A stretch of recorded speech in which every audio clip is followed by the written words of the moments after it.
hypnotic dance. She holds me here with only a glance. She's over me. She's over me.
All right, ladies and gentlemen, that's it. The time has come. It is now upon you. It is time for the Saturday edition of the Paranormal Portal. I, of course, am your host. And there we go. I'm like, where's that coming from? Do you hear that? Do you hear that fuzzy sound, Don? Yeah. Now check this out. Okay, so this was happening last night, ladies and gentlemen. I apologize that I have to do this, but TFR, hang on for a second. I'm going to reconnect with you in just a second. And there it goes. See how quiet it is now? Yeah. So we're still connected to YouTube. But let me reconnect to TFR and listen to how quiet that is.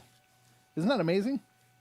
I didn't even notice it was already connected. Yeah, exactly. It's so quiet after I reconnect. So for some reason, we have to reconnect to the TFR line after the bumpers. It's just so noisy for some reason. But once I reconnect, we're good. So welcome, everybody, that you're here. I know you heard them in the background, so I guess there's no point in delaying this any longer. I'm welcoming my good friend and co-host, Mr. Don Longbeard. Hi, everyone. How the hell are you? Is that better? Much better. That was great. That's awesome. I love that spirit. There's lots of spirits around here. Just not the kind you ingest. No. Well, there are some of those in case you get thirsty. Maybe. If you get thirsty, we can probably accommodate that. But we are live, ladies and gentlemen. This is our Saturday night show, so there's 2 full hours of Paranormal Portal that we're going to unveil to you to keep you wildly entertained, hopefully, throughout the duration of this. Unfortunately, the phones still aren't working. I don't know why, but they're not working. I cannot connect to the server, so that means I can't accept phone calls, unfortunately, which is a true pain. But there's not much I can do about it. So, unfortunately, we won't be able to take calls tonight. So don't worry about the phone number, because that's not an option. We do still have email.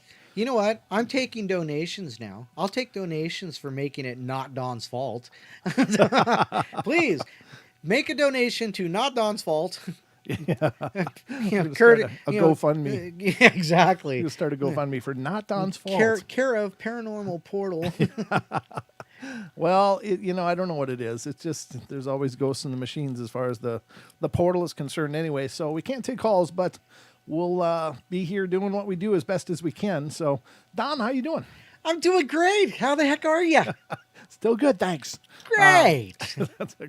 That's a good Ace Ventura there, buddy. Yeah. How you doing? I'm doing good.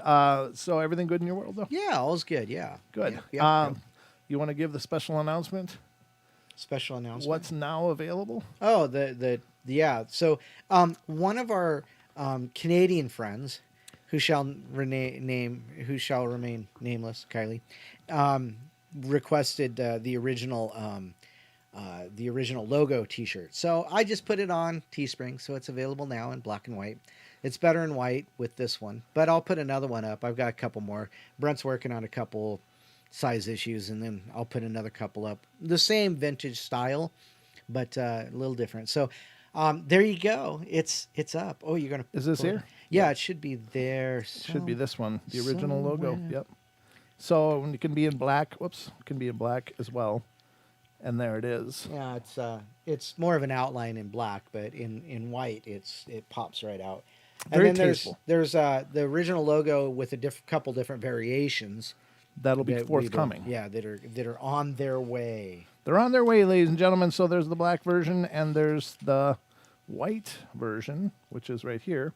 And that is the same logo. It's just that the black background on black, you only see the little bit of white outline. But when it's white shirt with a black, you see it quite well. So Pharmacy. Guess what we just got in tonight? we just got in something pretty darn cool. This one. I think it's this one. Let me put you on camera here. Ta-da! We got in the winners, ladies and gentlemen. Those of you that won in our last giveaways from the Paranormal Portal quiz, we got in the winner shirts, and so those will be going out. So this one is Mr. Carlton's. That's Carlton's. That's okay. Carlton's. And then I think this was Miss Jordana. Jordana's. Okay. It was the rocker style, the flowy tee something shirt. So there's that. Isn't that cute? It's very sheer. Yeah, it is. It's very sheer. So light, I can't hold on to it. And then, of course, it's got the rocker collection. The rocker design on the back, ladies and gentlemen. Rockers. That'll be going out. Good. And then we have Miss Mini Musings. They all three got different ones, so that's kind of cool. So we can actually show these styles in person. Yeah. And then this is the 100% paranormal for Miss Mini Musings. And I think that turned out really good. It did. That's the first one of those that I've seen. Yeah. But the letters are all ghostly looking and stuff. It looks really cool. 100% paranormal. That's right. Wow. That's a fine design. And now they all have beard dandruff on them. They come with your genetic markers. Coming free with Don's genetic markers, ladies and gentlemen. Shake them off. Hold on. We might have to run them through a dryer real quick. We'll use a lint roller on them. It will be fine. Got some tape. And then there's one more. And what one was that? Oh, the other one was Julia's. It was rockers as well. The rocker as well. Okay, so those will be going out very soon, ladies and gentlemen. And the sticker, of course, is going to be going out too. Right there. Yep. The sticker is in that fine envelope there. So those have come in and those will be going out. So all of that will be coming up for those of you who won. We'll be doing another giveaway around Christmas time is what I'm thinking. Thinking Christmas time. What are you thinking, Don? Sure. Don says sure. So Thanks, Peter. What'd Peter say? Paranormal Portal anti-beard dandruff shampoo coming soon. These people, I swear. Along with some hand sanitizer. Yeah. Oh gosh. With every order. There you go. So those are out there. Again, check out teespring.com/stores/paranormal portal for your own Paranormal Portal gear. Is there any sale for Christmas? I was just going to say that I can do that really, really quickly. Okay. Well, so how much are we going to make it? I don't know. What do you think? It's Christmas. That's a pretty big holiday. Gosh, I don't know. Let's go the full 20 on that deal, huh? 20%? Absolutely. Wow, you're being generous. I love our listeners. That's all I'm saying. There you go. So there you have it. Let me Don's get it up. Whip up a Paranormal Portal code. And that code is going to be Xmas 2020 for 20% off. Xmas 2020, ladies and gentlemen. So if you go to teespring.stores or teespring.com/stores/paranormal-portal, and Xmas 2020, is that capitals? All capitals? I don't know all if small? I have to do it in capitals. I think, I don't think it actually matters, but I'll just make it all small, just so that it's easier. Okay, all small letters, Xmas, and then if 2020. I can, they may not let me do that. So. All right, well, just keep that in mind. All right, ladies and gentlemen. Well, that brings us up to the next segment of our show. Now that we've announced that the winner's stuff is here, it'll be on its way. And a quick little promo for the store. Let's get to the news. Are you ready? Do you have any dun-dun-dun music or anything like that? Oh, I'm sorry. I I've only heard it once. Yes, nice. And this now moving over to the Paranormal Portal news desk, featuring me as well. I'm here too. I get around. What can I say? We don't have a big budget here. So first Now off, we kick it over to Brent Paranormal for your news. first off, I found this was really interesting. This is from unexplained-mysteries.com.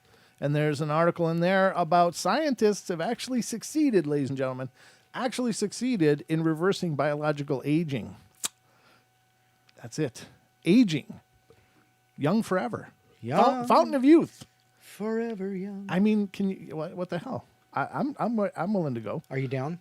You down for it? I'm down for some reverse aging. Hell yeah!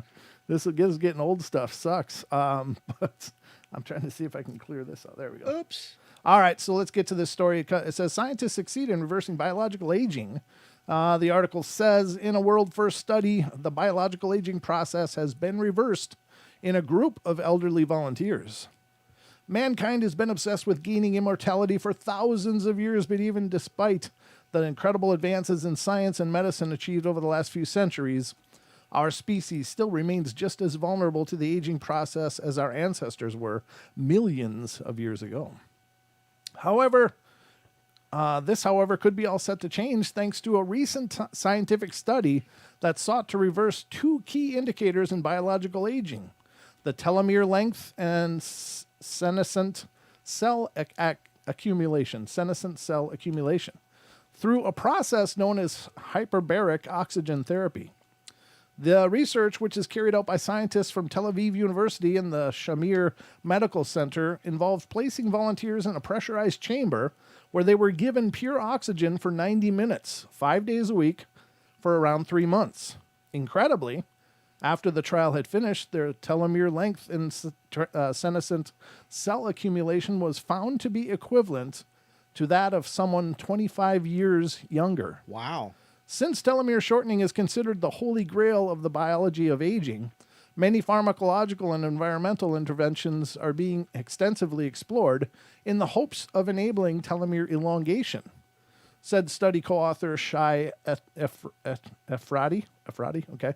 The significant improvement of telomere length shown during and after these unique HBOT protocols provides the scientific community with a new foundation of understanding that aging can indeed be targeted and reversed at the basic cellular biological level. What these changes may mean for the day-to-day health of the participants, however, remains unclear. So, you might live longer, but you might not live better.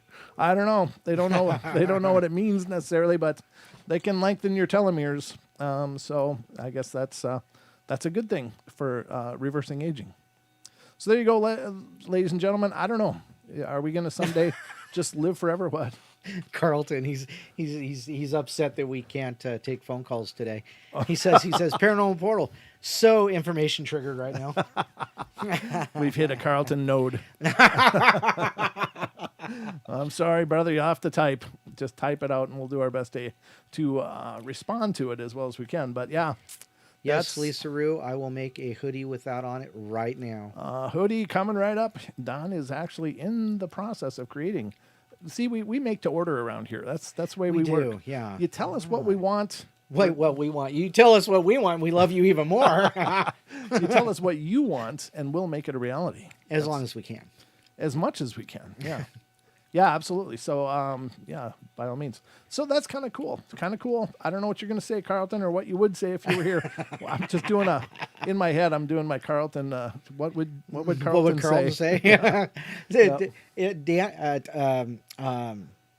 Paisley on Paisley's show, she's like, she has a segment called Titan Ask Questions. So why not? You know, what would Carlton say? Titan is excellent at asking questions. He's awesome at asking Every questions. show I've ever seen him on, that man is shooting off questions. Yep. He's got an inquisitive mind. That's awesome. We love questions, of course, ladies and gentlemen. Not that I always see them, but I love them when I do. So that's a cool article. I don't know if it means that we're cracking that whole aging code or not, but it's kind of exciting. Squatch Knocker sounds like to me that one time when the atmosphere had more oxygen, people live long. Exactly Yeah, right. I yeah. thought of that same thing. Yeah, that's a good Because point. back in the when we had like 10 feet dragonflies and huge insects, there was a lot more oxygen in our environments. Yeah, no and doubt. the dinosaurs lived in a very oxygen-rich environment compared to what we have today. And so that really did make me wonder, because when you in take it or leave it, but there are stories in our histories, including religious histories, of people living 900 years Yeah. or so. You Yeah. know, that when you consider Noah and his line, Yeah. they were old. They were a lot older than we They get. were ancient by They were then. they were ancient. They were literally millennia aging, is what it sounds like. And so could that have been partially due to a much more oxygen-rich environment than what we have today? So what happened at the end of Noah's story? Well, there was a big flood, and the earth was wiped out. So the one that came up behind it apparently didn't make as much air. And so maybe there is a significance to the amount of oxygen and aging. Maybe if we did have more oxygen, we would live longer. I don't know. I don't know what the pressurization of those chambers has to do with anything, but I suppose, maybe it's what that does is maybe it simulates being in that environment a lot longer, because they're in there for 90-minute segments, but the pressure may be somehow pushing that oxygen more into their systems. Right. Yeah. So there may be something to that. But that's a great point. Thank you for saying that. That same thing occurred to me, especially when you think of like Methuselah and all the other ancients, how old they were alleged to be, and why now getting to 100 is like a hallmark. I don't know. We got a lot to figure out, apparently, ladies and gentlemen, but that's the first segment, the first story in our news segment for tonight. The second one I thought was pretty interesting. This is not a story you hear every day. It's not even a long story, but it's a cool story. It sounds like I don't know. This guy's definitely got the right kind of guardian angels working for him here. This one is from Animalien.com. It says a man heard a voice in his head, bought a lottery ticket, and won. Ladies and gentlemen. Nice. Okay. It says people win the lottery in different ways. Some see lucky numbers in a dream. Others use memorable dates, their birthdays, numbers from their phone numbers, etc. But this Briton was ordered to buy a lottery ticket by a strange inner voice. And it says the incredible story happened the other day in the UK with the most ordinary resident of Coventry. What a slam. He's the most ordinary guy, named Simon Wadop. What up? Apparently what up is he got a lot more cash. But before that, his life was unremarkable. They're just slamming this guy. His life was unremarkable. He was very ordinary. The man worked as an electrician, but for a year now, due to health problems, he could not work as before, so his family did not have enough money. Is that COVID? Yeah, you never know. Everything changed at one moment on May 19th, 2020, when the 31-year-old Simon went to the local Aldi supermarket, as usual, to buy groceries. And when he started shopping, he suddenly heard in his head the insistent voice, "Buy a lottery ticket." Simon did not believe that it was really possible to win the lottery, so he had never before bought lottery tickets at all. Therefore, he did not particularly listen to this inner voice. But when he arrived home with groceries, he again heard the same persistent voice in his head with the same request. This time, the voice was even more convincing than in the store, and the man could not stand it. He turned on his computer, went to the website of the National Lottery, and bought online only one lottery ticket, paying for its £2.5. Wow. According to the man, he didn't even think much about it, which ticket he chose, and took the first one. And he immediately forgot about his ticket. However, the very next day, an SMS message came to Simon's phone saying that he had won in the lottery. Wait a minute. So you can you register your ticket by text? He bought it electronically, so I'm sure they knew the ticket he bought. And when it came up, boom, you're a winner. Simon could not believe what was written, and when he decided to call the National Lottery and clarify, or is this not a mistake, and then he found out that his ticket won £1 million, more than $1,200,000. Wow. It's difficult to describe the mental state of this British electrician when he realized that he had won the jackpot. Simon could fully Simon could fully realize the reality of what was happening only a few days later when he filled out the necessary documents in the lottery office to receive a win. The electrician has already decided that part of the money to spend on good clothes and shoes for his family, and he finally wants to go with his daughter to Spain for a vacation. He wants to invest the remaining amount in his home renovation business. Huh. Well, good for him, man. Yeah. That's really awesome. Now, Yeah, buying clothes for your family, that's good. And then taking your daughter on a trip to Spain, that's awesome. That's sweet. And then investing in his business, that makes perfect sense to me. It's like that. It's like that joke because this story reminds me of it. And I'll tell you why. Now there's a joke. It goes, man comes home and it's like, oh my God, honey, we did it. We hit the lottery. And he grabs a suitcase and pulls it out and hands it to his wife and says, pack your bags. She goes, oh my God, where are we going? He goes, I don't care, just get out. Oh my, Brent. In this story, he wants to travel with his daughter and he wants to invest in his business, but there's no mention of the wife. So Wow. I don't know if that's the joke or not, but I am not a sexist pig for the record, but I thought that was hilarious. Well, you know, the trick is getting divorced before you win the money. Yeah, exactly.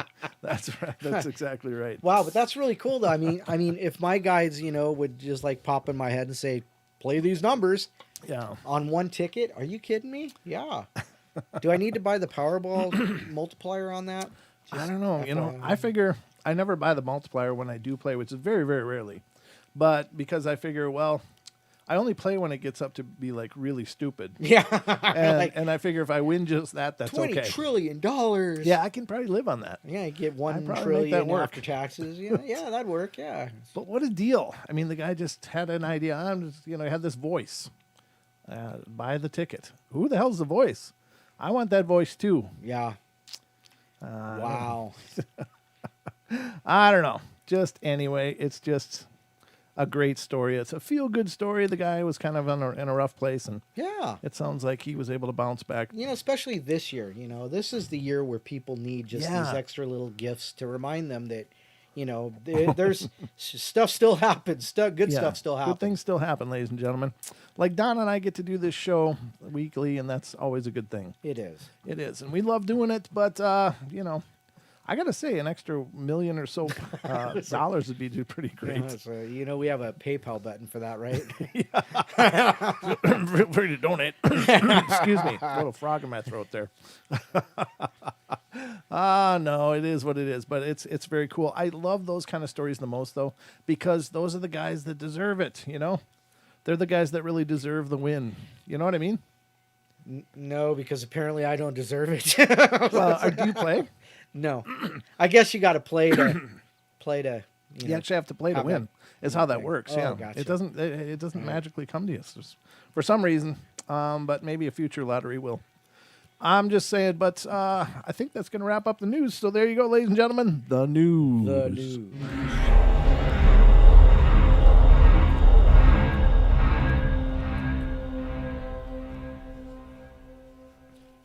All right, and we'll get back to our regular scheduled program here. I'm just having fun with those news segments. I think it's fun. So Kylie just said something interesting. What's that? What is it when you can touch an object and you get what is it? Clair. Oh, God, there's a name for it. Clairvoyance. It's I can't remember the name for it. It's a Claire, but I can't remember the rest of it. clairsentience. Maybe. I can't remember. But anyhow, she said yesterday my friend let me hold something her mother gave her, and I could see her mom's face in my mind. Later, she showed me a picture of her mom, and it looked like the picture I saw in my mind. Oh, that's really cool. Yeah. Yeah. I have no doubt that people have some incredible gifts, and we all, I think, have that, but some people are just so tuned in. So that's a cool experience. Very cool. Yes. Especially, you had the image, you saw the picture. It's like, whoa, that was her. That's what I saw. So you got to believe in those things. They are real, very real. There's lots of clairs out there. I can't ever keep them straight, though. There's clairscient, clairaudience. Yes. Psychometry. Yes. Oh, yeah. Yeah, it wasn't a clair, it was a psychometry. Okay. Yeah, that's right. Then there's, what was I thinking of, too? Oh, there's a method of scrying called a psychomantium. It's a mirror scrying. Right. It's kind of the same. Was it a mirror or a reflect? Well, it could be water It's reflection. as well. Yeah, it can be So a lot of people use a mirror and a 5 guess watt bulb. Guess who used to do that? Nostradamus. Oh, sure. Yeah, he'd get all piped up on nutmeg and a little bit of ink in the water and stare. Mm-hmm. Yeah, I'd see some things too. Yeah, well, I'm just saying, there's lots of gifts we have. That's the mind, right? The mind is so capable of Yes, things, it and is. that's a lot of what we're going to talk about tonight, ladies and gentlemen. There's a lot of weird things that come up. It may not be directly influenced by the people, but there is things that are going on in our world that are definitely triggered and seem to have an sentience about them. I'm trying to turn off Alexa because I can hear that Christmas Do you want me to music. just yell? You could, but I can turn it off here as soon as I find the damn thing. Here we go. Olin Thorson, all of the cookies is a proper serving. He says All of them. how many cookies is a proper serving. He smashed down a half dozen of them. Yeah, So all of them is, that'll work. There we go. I paused him. It was Silver Bells by Andy Williams. Cookie says I pick up a Jaeger bottle and I see myself on the floor. That's precognition, I think, is what that is. That's what that is, yeah. Absolutely, but we're gonna talk about lots of phenomenon like spontaneous human combustion, spontaneous invisibility. Coming up, we're gonna talk about time slips and time travel. Time travel. So we got a few weird ones coming up tonight, but I thought we've talked about ghosts a lot. We talk about aliens. We talk about cryptids a lot.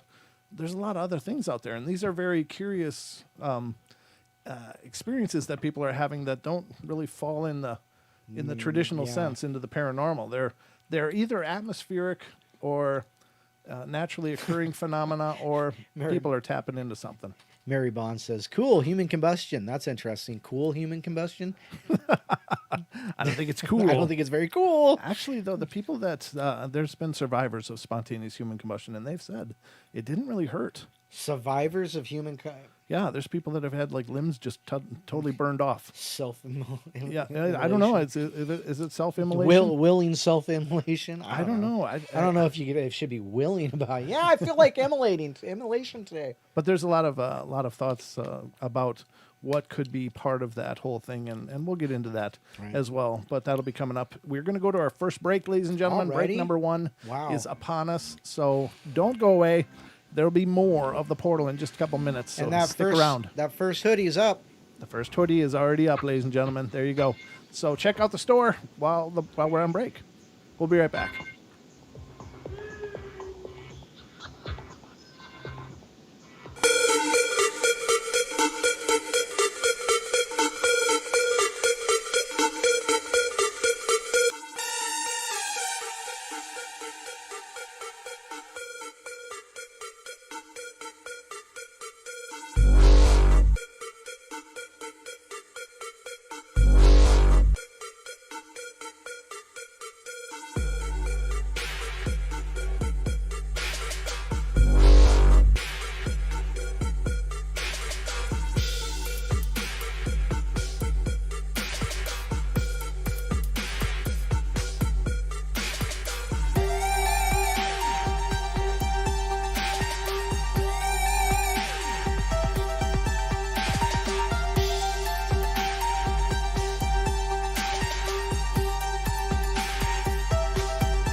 right, ladies and gentlemen, second half hour is upon us here on the Paranormal Portal, and we are going to have to reconnect that again.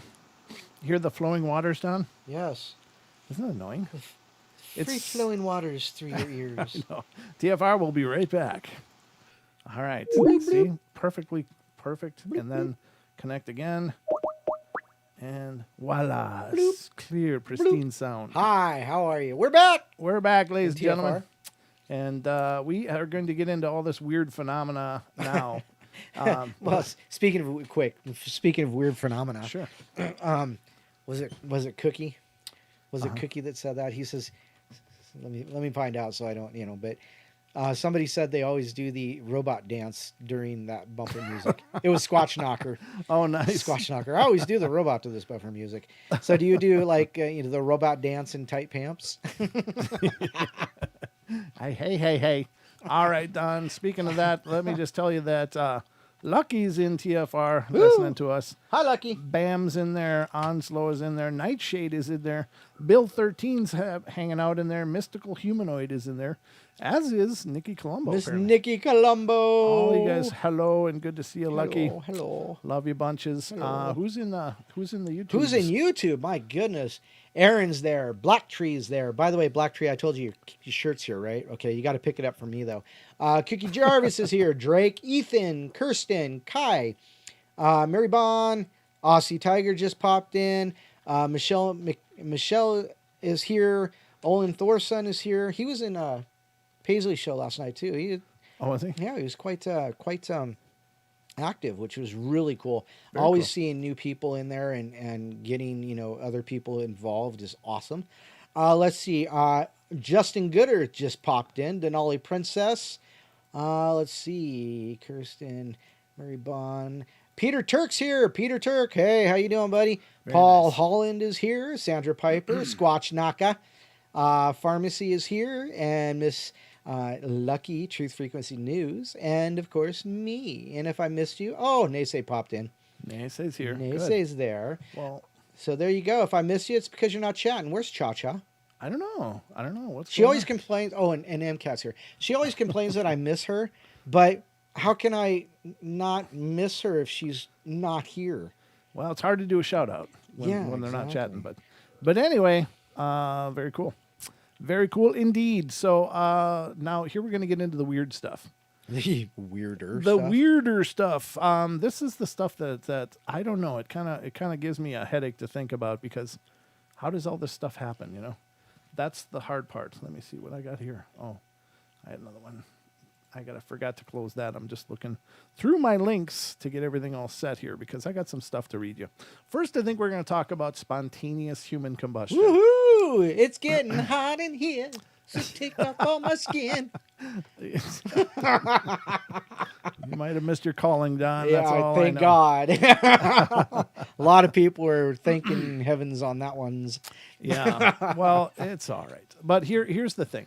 So this is a freaky phenomenon, because it's very strange. Whatever's happening is actually incinerating people's bodies. Now, and it's even in localized situations where the heat that would be required to turn bone into powder should be enough to ignite the whole room. But they'll burn to powder sitting right in a chair, like a not burn the recliner. chair, yeah. It burns the chair, Well, it but just not kinda the carpeting, yeah. not the walls right next to them. Doesn't ignite anything else. It's just these people are just gone. It's like they're like disintegrated or something. It's really strange. But as I mentioned, people have survived and like lost limbs due to it. The story I'm thinking of, if I can just, I'm going to paraphrase it, but it was a couple, and the wife noticed the husband had like smoke coming up from his arms, or it was the wife. One of the two, there was like smoke coming up from their arms and legs and stuff. So they didn't know what to do, but they touched it. It was really hot, so they grabbed water and started spilling it on the person, and that seemed to have circumvented it. And then it would start again, and they had to do this process a few times. Wow. And then finally it was done. But, it's weird, because when you think, what is the human body? Well, it's mostly water, right? That's what we've always been told.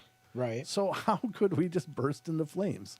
It's just so bizarre. It's just creepy. That's another song. Sorry. Oh, okay. There's a million songs going through my mind. I'll bet you do, along with other things.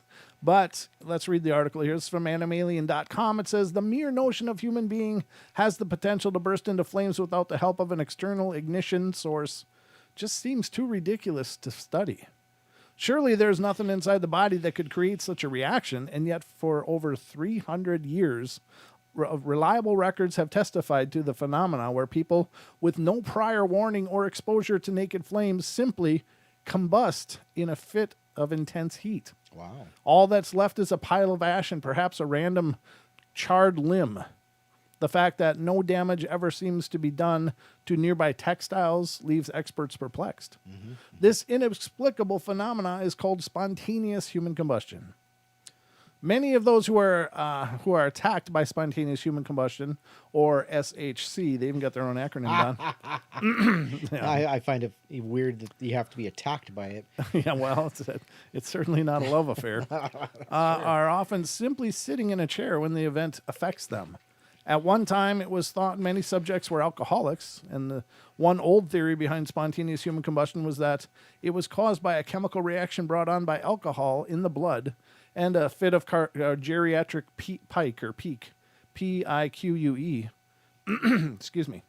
And this is now largely discredited, but there's some common qualities in occurrences of spontaneous human combustion. Generally, it is the trunk of the body that is most severely burnt, and frequently a couple of smoldering blackened feet are found where the person should have been. Similarly, arms, skulls, and even spinal cords are often the only distinguishable remains. The actual damage to the bodies affected by spontaneous human combustion appears to be created by a heat more intense than even that of a crematorium. Universal theme of spontaneous human combustion occurrences is that despite this extreme temperature, which experts believe is probably around 600 degrees centigrade, wow, objects or materials around the person are not destroyed. Although obviously their clothing is burnt, and sometimes there's a patch of scorched carpet where their feet would have been. In one case, a woman died following an incident of spontaneous human combustion in bed, and the sheets were not even marked. wow. However, occasionally a greasy, sooty dust is found on ceilings and walls nearby. Spontaneous human combustion was recorded in 1673 by Frenchman James Dupont, who studied a selection of cases of the phenomena in his book, De Incendiis Corporis Humani Spontaneis. Dupont's interest in the subject was initially aroused by the Nicole Millet court case. In this instance, a man was found not guilty of murdering his wife because the jury ruled that she had actually suffered an attack of spontaneous human combustion. From the late 17th century, the idea of spontaneous human combustion gained credence and acceptance in popular life. Indeed, Charles Dickens used the phenomenon as a reason of death for a character in called Krook in his 1852 novel, Bleak House. Called Bleak House? Really? That's a hell of a name. The most celebrated case of spontaneous human combustion happened on the 2nd of July, 1951, to a 67-year-old pensioner from Florida called Mary Reeser. The only parts of Reeser's body found were her skull, which had shrunk to the size of a baseball, Wow. and her spinal column, her left foot, and a pile of ash still in her armchair. The authorities declared that she had died in a normal household fire, but no part of her apartment, including cotton sheets and pile of newspapers left nearby, was even damaged. Wow. A similar event occurred recently in France on the 17th of November, 1998. The few remains of a 67-year-old woman called Giselle were found in her farmhouse near Honfleur. Only a pile of ashes and her slippered left foot were discovered. In this case, even the wheelchair in which she was sitting had disintegrated, Wow. although the rest of the farmhouse stood untouched by fire. In such cases, police investigators can only take a guess or choose the most plausible option given the seemingly inconsistent facts. Spontaneous human combustion investigators themselves have no satisfactory explanations. The alcoholism and anger mixture has no scientific grounding, and the suggestion that it was caused by excessive fat deposits that catch alight is also dismissed. In that case, that'd be a fire hazard. Whilst the idea that spontaneous human combustion is caused by some error in the body's electrical system is unverifiable. Perhaps the most acceptable explanation for the time being is that spontaneous human combustion is caused by an act of God, although that can have no easily studied scientific basis. Really? For now, it's the most reassuring answer to a mystery that truly is inexplicable. Yes, that's reassuring. So, but what? I mean, what could it be? That's the problem. I mean, it's a head scratcher. So they can be sitting in the chair. The chair is still there. Right. It might be burned to the coils on the seat that they're sitting on, like a cushioned seat. Right, but it's only what they're touching on the chair. Right, and including like a foot or an arm will be left behind. So it's like it's not all consuming then. Could it? I mean, you think of these charged particle weapons that are. Yeah, no doubt. What are they called? DEWs, direct energy. Direct energy weapons. Yeah, I mean, you think of stuff like that. We're very localized. Could there be extraterrestrial presences involved in these things? Maybe. I don't know. I can't make any heads or tails out of it. And again, you have to ignite the water in people as well. It would have to instantly be vaporized for that to happen. And what could do that? I don't know. That's the weird part. And it's predating, our modern conveniences. So it goes back to the 1800s that people have been paying attention to this. Well, they didn't have high wires and electricity and, microwaves and, the cell phones and all kinds of things that would be creating EMF havoc. So it's just so weird. That's disgusting. What? Olin Thorson says, I live by a crematorium. The chimney pipe glows orange at night. Oh, jeez. That's the souls of the wicked.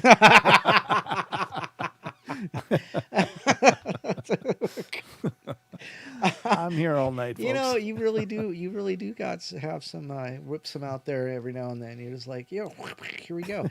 Aussie did the temperature conversion. 600 C is about 1112 Fahrenheit. Oh my God. Yeah. That's like where steel melts, isn't it? It's hot enough. I don't know. It's hot enough to burn your body, except like an ankle or two to cinders. So yeah, but and that's the other part of it is it's not just this incredible heat, but it's instantaneous. Scott Knocker says pockets of gas caught in your gut and boom. In that case, that'd be a fire hazard too. But no, it's just because when it's done, it's done. Enough that the limbs that are left behind are just left behind. Right. They're not. It's not spreading through the body. It's what's weird. It's like this exposure to something, and then exposure is over. It's like, because it happens. These people are reduced to whatever they're reduced to, and then it's done. Yeah. I would love to find the story of people that have survived it. I'll have to look that up on one of the breaks. See if I can find that. Lucky asked if there's any stories of spontaneous pet combustion or animal combustion in general. Huh. So Let me just. that kind of goes like, if a tree falls in the woods, does it make a noise? And who's gonna know? Spontaneous animal combustion. Yeah. Let's see. Animal combustion. I just want to look now. That's a great question. Spontaneous animal combustion. Animal science update. No, that doesn't sound tenor. Oh. Okay, no, but there's something else. Maybe you should save this for a news segment. Oh, no, it ties in too perfectly. Sure, with it does. It does. I did find this lucky. I don't have spontaneous animal combustion, but what I did find was an article that includes the top 10 extraordinary cases of exploding animals. You're so morbid. I didn't write it. I'm just finding this stuff. Let's read this. This is from listverse.com, top 10 extraordinary cases of exploding animals. So I can't think of any more way to make this a complete list than to include this. You may have heard of spontaneous combustion, but the phenomena of animals literally exploding is less well known. Some creatures purposefully detonate as a suicidal defense mechanism to protect other members of their colony, while others explode after death with catastrophically messy results. There have even been occasions where humans have used hapless animals as bombs during warfare. Well, that's different, but that's still disgusting. yeah, it's horrible. But here's our roundup of the most noteworthy cases of exploding animals, including humans, throughout history. Wow. Number 10, Germany's bursting toads. Oh, jeez. While exploding toads may sound like a work of science fiction, it's a phenomenon that was first seen in Germany in 1968, although there have been recorded cases in Belgium, Denmark, and the USA. And the most well-publicized incident of dirigible amphibians happened in 2005 around lakes in the Altona district of Hamburg, Germany. Over 1,000 toads swelled up and burst, causing their internal organs to fly out. This led to the area being named as the Pond of Death by the press. Although scientists were at first perplexed as to why the toad's natural defensive reflex to expand in the face of a predator appeared to have suddenly gone horribly wrong, an expert called Frank Muchman finally solved the riddle. It turned out that the finger of blame could be squarely pointed at the area's crow population. Upon exhuming the corpses of recently exploded toads, Muchman discovered that they all had a tiny round incisor in their backs, typical of those made by a crow's beak. The brainy birds had figured out that the best part of a toad to eat was the liver, and they removed them through the toads' backs to prevent ingesting poison on the skin. When the toads realized that they had been attacked, their natural reaction was to puff up defensively, as the liver is responsible for holding the toad's internal organs in. This caused the lungs to expand uncontrollably, leading to their rupture and the inevitable messy explosion of the toad. Wow. So crows were doing it. Blowing us. There's It's genocide. There's the image, folks. Oh my goodness. That is just disturbing. Okay, so they had to exhume the bodies of the frogs. I suppose they all buried them, yeah. Here's the self-sacrificing ants. The aptly named Calabobsis explodens ants, native to Borneo, have a rather drastic way of dealing with predators. These small reddish ants lack usual defensive mechanisms such as stings, but have a far more explosive weapon in their arsenal. When Calabobsis explodens detect a threat, they give out a warning by showing the enemy their rumps. If that doesn't work, the ants clamp down on a predator with their jaws and tighten their abdomen until they blow up, releasing a poisonous yellow fluid with an unusual curry-like scent. Oh, disgusting. While this method of defense is fatal for the individuals involved, their self-sacrifice protects the rest of the colony from being devoured. Wow. Well, there you go. I guess those are official ass blasters. You guys remember Tremors, right? Maybe. What? Now, this one is... Oh, that's, yeah. That's the one with the whale washed up on shore, and I'm not going to read that because that was there's a whale carcass that was rancid on the shore, and the brilliance of the I don't know who did it, the Corps of Engineers or something, decided they were going to atomize it by blowing it up, and they ended up blowing whale blubber over about a mile square radius around this blowing whale. So I'm not going to read that. No, that was that. What is this? Detonating sperm whale. Well, there's another one, apparently. 1970, the spontaneous exploding of a dead whale carcass isn't as uncommon as you think, so there must have been another one. Okay. Well, they do, because cows do it too. Well, this is... Cows, when all animals do it. If you drive by a dead deer that got hit on the side of the road, they blow it up like that. Yeah. And if you throw rocks at them, they explode. Jeez. Okay. Well, that's an interesting piece of trivia. Thank you for that. This is exploding rats. Again, this is people victimizing animals. I'm not going to get into that. Rat or bat bombs is another one. I don't know. Is there anything? Oh, okay. Here's the explosive termite backpacks. These are more insect stuff, but in the rainforests of French Guiana live a species of termites that defend their colony by blowing themselves up in the face of their enemies. The The termites, whatever species, carry a sack of poisonous blue fluids on their backs, dubbed as the explosive backpacks. These gradually fill with toxic crystals, although throughout the course of the animal's life, which means that the oldest individuals have the largest backpacks and are therefore the most lethal. While the older termites aren't so good at performing jobs for the colony, such as foraging for food, they come into their own when under attack. When a predator threatens the colony, elderly termites explode their backpacks in the direction, showering them with toxic blue fluid. Their self-sacrifice protects the community, while the younger, healthier members maintain the colony. Oh, cow methane explosion. We've seen a lot of animals that blow themselves up. A strange occurrence in Germany proves that gassy cows can cause whole buildings to blow up en masse. In 2014, a group of flatulent cows caused a cow shed in Rasdorf in Germany to explode. The 90 cows, each of which produces up to 500 liters of methane gas every single day, caused dangerously high levels of buildup inside the building. This ignited because of a static electricity charge, causing an explosion and flames. The blast damaged the roof and injured one of the unfortunate bovines, which had to be treated for burns. Scientists are trying to find ways to stop cows from belching out such high levels of methane. Livestock farming is thought to produce 14% of all greenhouse emissions, blah, blah, blah. Here's William the Conqueror. What? I don't know why he's blowing up, but let's see what's going on here. The story of William the Conqueror's funeral is a farcical one that accumulates in this unfortunate explosion. Accounts of how he died vary, but with some stating that he became ill and collapsed with exhaustion during battle, and others say that his large stomach was forced into his saddle pommel, causing a terrible wound.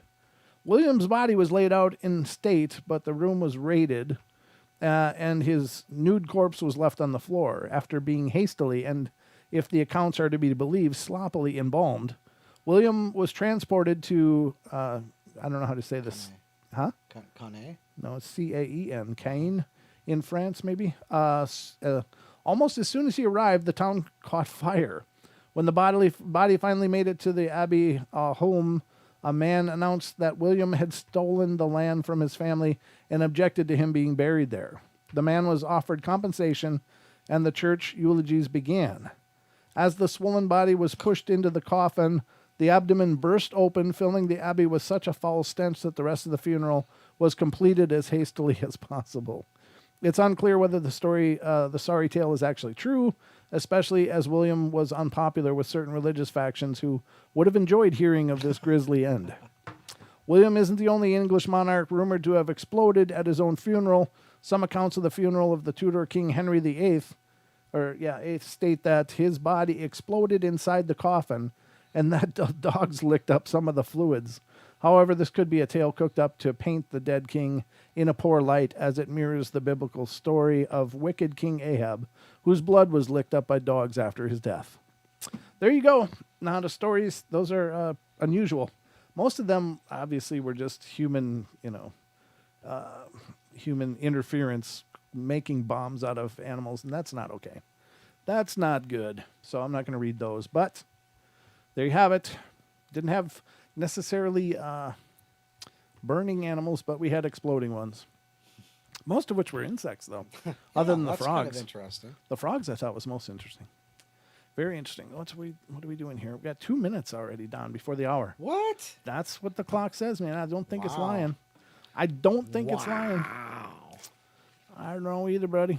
But that's just how it rolls here. So we don't have long enough to get into another segment of this. But I would like to say that I sincerely think, I don't know, I keep thinking there's got to be something extraterrestrial involved in these spontaneous human combustions. Or something to that effect, like something otherworldly, definitely, to me, because it just defies all the physics, you know? Yes. Okay. It's just disgusting, is what it is. Well, it is disgusting. I wonder, but here's the thing. I have sending a link to a video I caught tonight right before the portal farm. Ooh, he thinks it's a UFO? Think a UFO. Okay, well, go ahead and send it. I'll do my best to look for it. Yeah, I don't know. I just think that it doesn't sound like it's painful, though. And I've got to look over the break to see if I can find survivors of... Let me look right now. Survivors Survivors of spontaneous human combustion. Okay. There's some stuff here to look through. So I'll look through this on the break, ladies and gentlemen. But we are going to go to break here in just a minute. Also, I'd like to note that following the portal on TFR, iHeart, TuneIn, and TalkStream Live, we have the Spaces Between, which is our own Paisley Wild doing her thing, talking about esoteric ideas, holistic mind, body, spirit stuff, crystals, energy, pagan practices, etc., etc. It's really good stuff. So tune in and check her out. She's always got some great information, and you're bound to learn something. Is this different dimension from this time last year? Is this a different dimension from this time last year? I don't know if it's a different dimension. Could be. That's a great question. I don't know. It seems to be. If you get into we'll talk about that when we come back too. I'm kind of interested in exploring that. Don't go away, ladies and gentlemen. We'll be right back.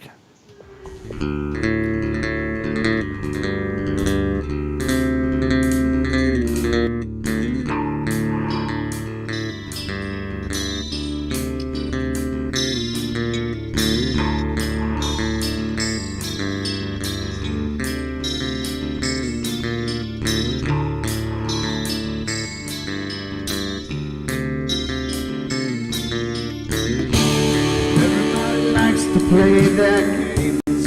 Everybody loves to place their bets.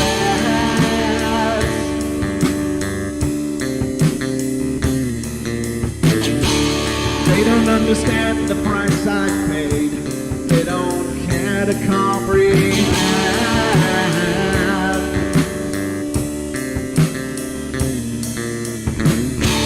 Trace their lines upon my body, dripping scars across my heart.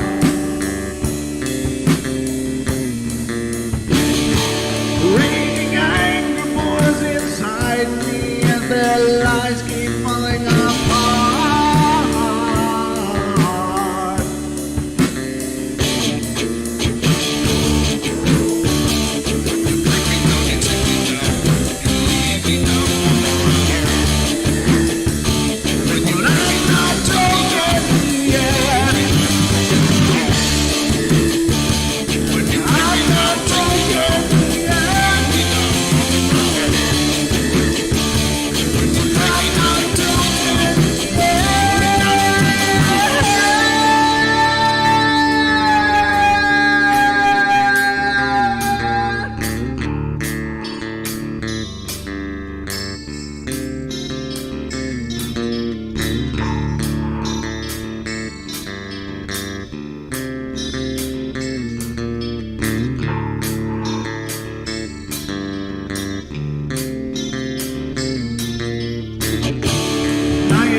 With my silence, I am not a stupid boy.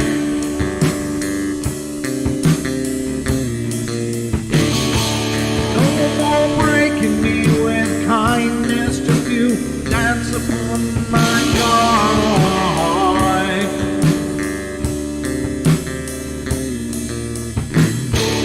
Leading me with empty promise, you're just another fucking gas.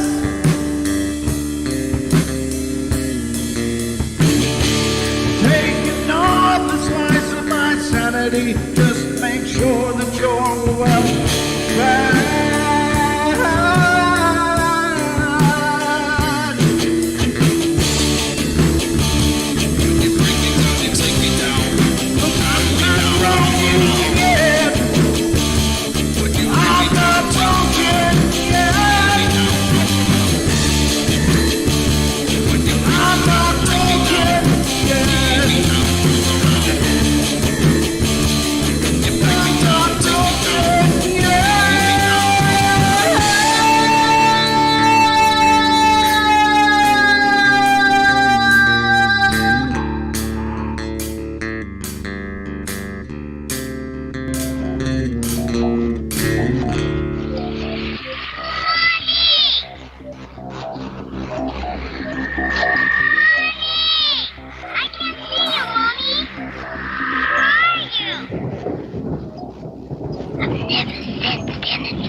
Carol Ann is not like those she's with.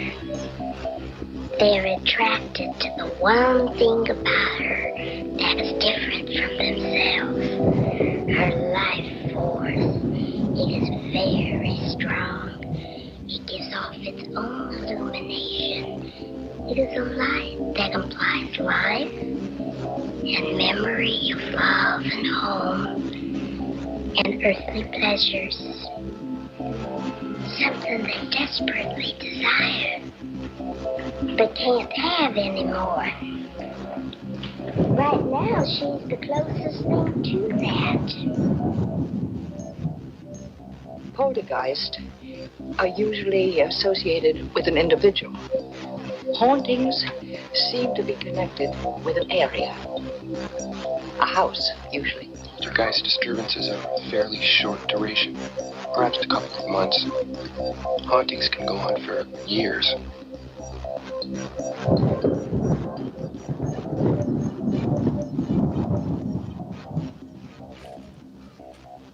Do you know that, Don?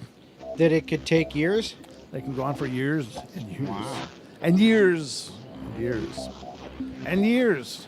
And more years. Apparently it can take years. It's gotten kind of fuzzy again. Uh-oh. Let's deal with this. Here, hold on. We'll be right back, TFR. Don't go away. Hold on. Hold on. Pew! I'm doing like pew, pew. Slapped him. Sorry. Oh, gotcha. All right. Let me reconnect that. It's so nice and quiet already. I know. Gosh. What's up with that? I don't know what's up with that. Somehow following those bumpers, it just gets real fuzzy. But with a quick reconnect, it sounds perfect, which is awesome. Welcome to hour number 2, ladies and gentlemen. We are 1 hour through and 1 hour to go. I hope you're having a good time. Hope you're enjoying yourself. We got three thumbs down. 3 thumbs down! Woohoo! Yay! There's got to be some bums in the audience somewhere. You know, at least we're getting their attention. So before the break, somebody asked, do I think it's a different dimension than last year? And I think we're constantly probably moving dimensions. I think we constantly are. And I think that's possibly one of the symptoms of that is why we have Mandela effects. And it seems like we're jumping that a lot lately. I mean, my God, when you look at the world now, does it even resemble the world that you used to know, Don? No. Yeah. Not at all. But I don't... Lecouf. Oh, yeah. Well, that's true, too. That is certainly, well, I don't even know what to make of all that. There's, without, you know, because it's funny because the minute you start talking about that, it's just, it goes hand in hand with politics, which go hand in hand with, you know, so many things, conspiracies. And so I purposely stay away from it on the show because I think people are being inundated with that stuff everywhere else. And so I want this to be a safe haven from all of that stuff for all of us. And, you know, we can just relax and have fun. But, you know, I think that we are moving. And maybe if you listen to tomorrow's podcast, I talked about this a little bit. My ideas surrounding time and us moving through time. And that it's not really time that's in motion. It's us that's in motion. And we are moving through experiences. And, you know, and I don't know if that makes sense to people or not.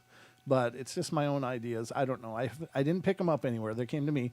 I'm not saying I'm the only one that's ever thought that. So if you've heard it before, great. It's kind of cool to hear that other people have come to the same conclusions. But I think that it is a different dimension. So very cool question. I wish I could say for sure, but I know something's sideways right now. There's a lot of things that are sideways right now, but the world just feels weird. It feels very strange and unusual, and I don't know what to make of it. And it doesn't feel like this is the way things should be, is all I can tell you. So I don't know if that means anything or not, or if it's just me being me, which is always a possibility. But yeah, very strange. Very strange. So speaking of time, Don. Yes. We should probably talk about some time. Time? Is it time to talk about about time? We got time time? to talk about time. Sweet. We always got time to talk about time because it's that time. It's time now to talk about time because we got that time. Now I got that Pink Floyd song in my head. Gosh. Taking away the moments that make up a dull day. All right, so let's talk about time, ladies and gentlemen. And the time that we're going to talk about right now is going to be a little bit, and this is what the show tomorrow on the podcast is about time slips and time space slips. But I thought we'd talk about time in terms of some others time anomalies. There's a couple, and none of these are going to be huge and take a long time, but.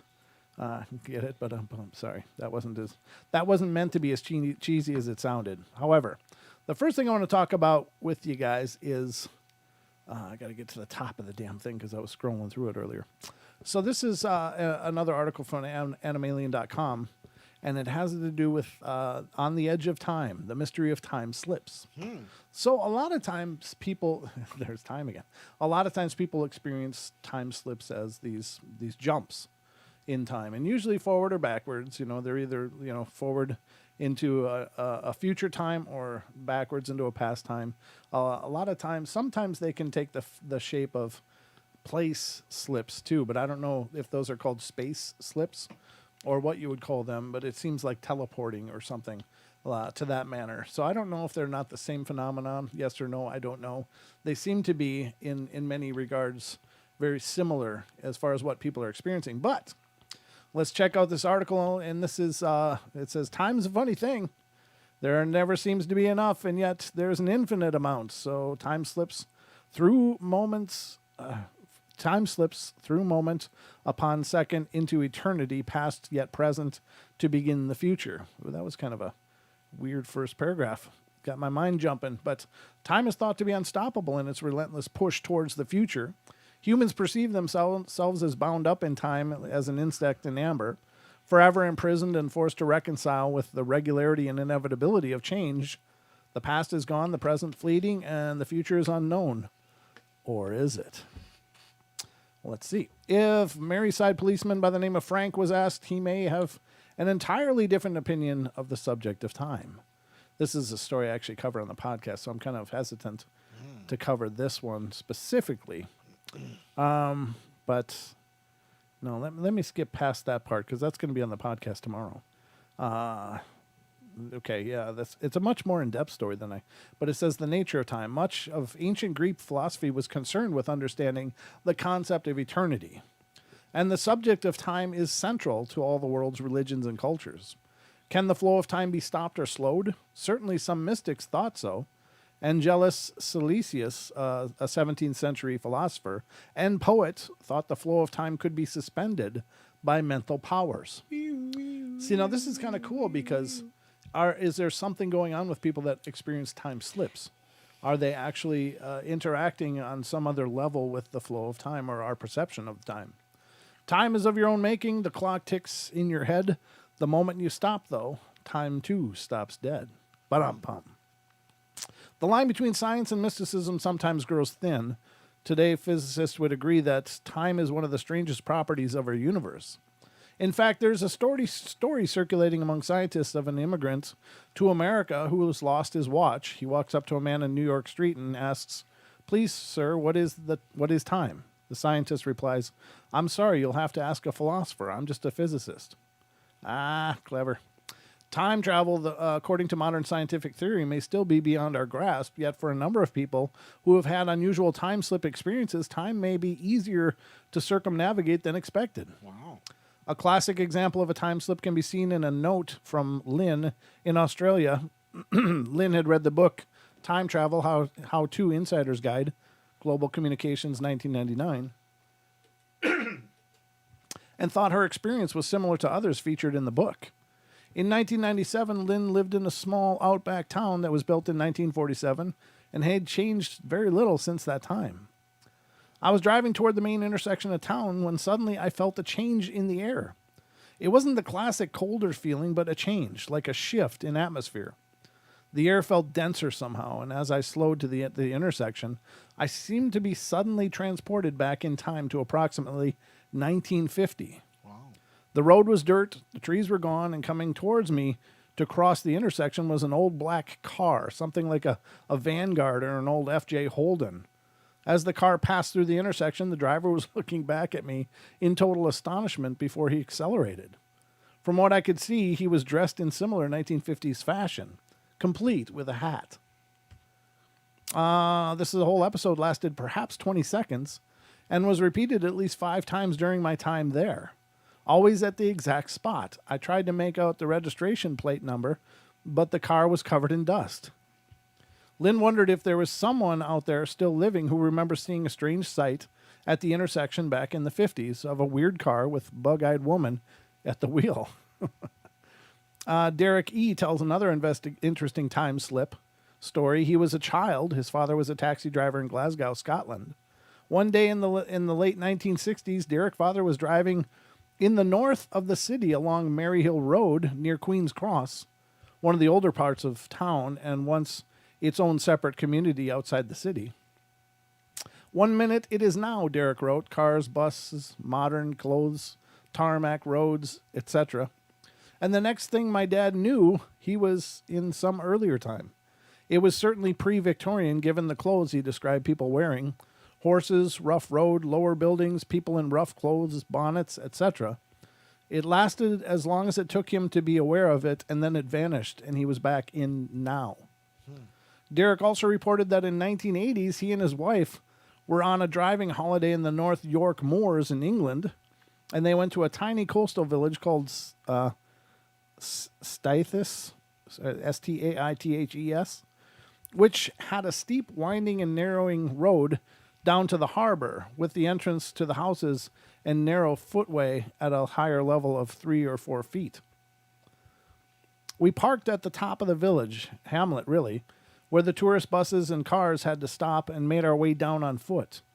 What I remember is a brilliantly sunny day with lots of other people around, but as we made our way down, it just seemed as if no one else were there but my wife and I. An old woman appeared on the footway opposite us, and it became cooler and duller. She asked, in what seemed to me an old-fashioned and very polite way, what year it was. Now, lots of old people get confused, and it could have been that, but what I remember vividly is her black clothes, handmade, rough, and with hand-sewn buttons, really big compared to modern ones. Her shoes were very old-fashioned with much higher and chunkier heels than you'd see an older person wearing nowadays. In the time it took me to turn around to my wife and say, "Did you see that?" she was gone. The sun was back, and so were all the people. My wife had also seen the same old woman and felt the same chill. Derek's experience seems strikingly similar to traditional ghost stories. Many ghost sightings are readily explained as individuals who appear out of their normal location or time, but often the ghosts also seem to change the surroundings of the witness, giving the impression of a time slip. What is open to question is whether these are glimpses into another time, or does the witness or the ghost actually travel in time? Perhaps it's simply different sides of the same coin.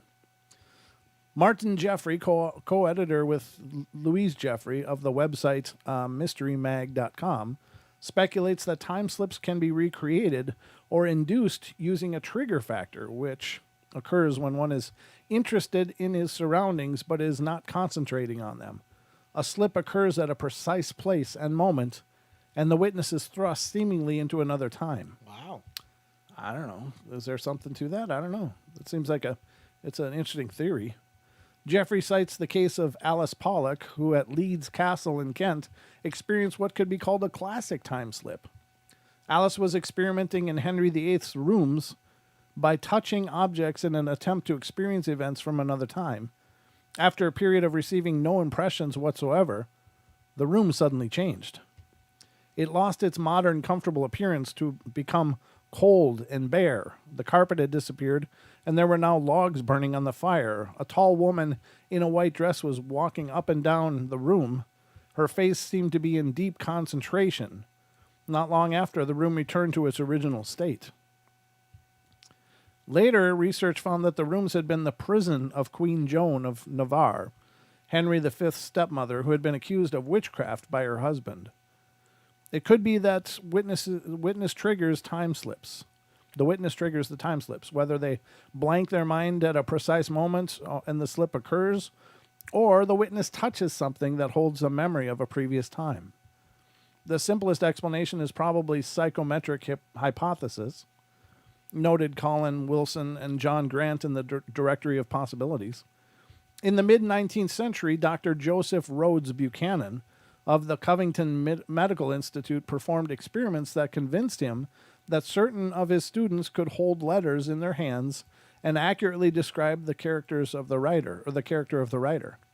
He became convinced that all objects carry their history photographed in them, Buchanan wrote. The past is entombed in the present. The discoveries of psychometry will enable us to explore the history of man, as those of geology made us able to explore the history of Earth. Clearly, psychometry may be seen as a form of a time slip. There you go. It's interesting that we'd bump into that, isn't it? Yeah. Since that just came up. Yeah. Yeah. Anyway, the classic time slip tales occurred in August 1901 when two English women on holiday, Anne Moberly, principal of St. Hugh's College in Oxford, and Dr. Eleanor Frances Jourdain, visited Paris. And this is a great story. It's one we've covered on the show before, but we'll go into it again. After a short stay at the capital, they went on to Versailles. After visiting the palace, they began searching for the Petit Trianon, but became lost as they wandered the grounds. Both women began to feel strange, as if a heavy mood was oppressing their spirits. Two men dressed in long grayish-green coats with small three-cornered hats suddenly appeared and directed the women to the Petit Trianon. I'm sorry, I don't mean to sound like I'm from there, but it just came out that way. They strolled up to the isolated cottage where a woman and 12 or 13-year-old girl were standing in the doorway, both wearing white kerchiefs fastened under their bodices. The woman was standing at the top of the steps holding a jug and leaning slightly forwards, while the girl stood beneath her looking up at her and stretching out her empty hands. She might have been just going to take the jug or just have given it up. I remember that both seemed to pause for an instant, as in a motion picture, Dr. Jourdain would later write. The two Oxford ladies went on their way and soon reached the pavilion that stood in the middle of an enclosure. The place had an unusual air about it, and the atmosphere was depressing and unpleasant. A man was sitting outside the pavilion, his face repulsively disfigured by smallpox, wearing a coat and a straw hat. He seemed not to notice the two women. At any rate, he paid no attention to them. The Englishwoman walked on in silence. After a while, reached a small country house with shuttered windows and terraces on either side. A lady was sitting on the lawn with her back to the house. She held a large sheet of paper or cardboard in her hand and seemed to be working at or looking at a drawing. She wore a summer dress with a long bodice and a very full, apparently short skirt. Bodice. Okay, sorry. Which was extremely unusual. She had pale green fichu, F-I-C-H-U, or kerchief draped around her shoulders, and a large white hat covered her fair hair. At the end of the terraces was a second house. As the two women drew near, a door suddenly flew open and slammed shut again. A young man with the demeanor of a servant, but not wearing livery, came out. As the two Englishwomen thought they had trespassed on private property, they followed the man towards the Petit Trianon. Quite unexpectedly, from one moment to the next, they found themselves in the middle of a crowd, apparently a wedding party, all dressed in the fashions of 1901. On their return to England, Anne Moberly and Elaine Jourdain discussed the trip and began to wonder about their experiences at the Petit Trianon. The two began to wonder if they had somehow seen the ghost of Marie Antoinette, or rather if they had somehow telepathically entered into one of the Queen's memories left behind in their location. As if to confirm their suspicions, Moberly came across a picture of Marie Antoinette drawn by artist Wertmuller. To her astonishment, it depicted the same sketching woman she had seen near Petit Trianon. Even the clothes were the same.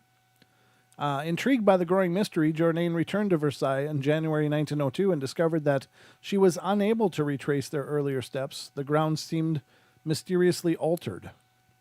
She then learned that on October 5th, 1789, Marie Antoinette had been sitting at the Petit Trianon when she first learned that a mob from Paris was marching towards the palace gates. Jourdain and Moberly decided that Marie Antoinette's memory of this terrifying moment must have somehow lingered and persisted throughout the years, and it was into this memory that they inadvertently stumbled. Wow.